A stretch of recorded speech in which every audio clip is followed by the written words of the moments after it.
Hi అండి, అందరికీ నమస్కారం. సంక్రాంతి నోముల్లో భాగంగా ఈరోజు పంచామృతాల నోమండి.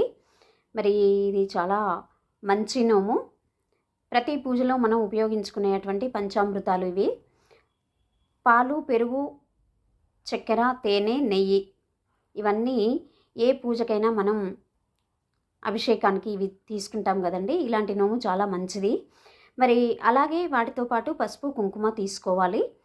ఇవి నోముకొని మరి దేవుడి దగ్గర పెట్టి నోముకొని ఆ తర్వాత మరి గౌరీదేవిని చేసుకోవాలండి. గౌరీదేవిని చేసుకొని పూజించి అర్చించి తమలపాకులో పసుపుతో గౌరీదేవిని చేసుకొని వస్త్రం పెట్టి వస్త్రం మీద గౌరీదేవిని పెట్టి పసుపు కుంకుమలతో అర్చించి ఇది ఎవరికైనా ఇచ్చుకోవచ్చండి. ఈ 5 బౌల్స్ కూడా ఇచ్చుకోవాలి. పసుపు కుంకుమ మనం ఉంచుకొని వాళ్ళకి పసుపు బొట్టు ఇచ్చేసి 5 బౌల్స్ కూడా వేరే వాళ్ళకి పంచుకోవాలండి.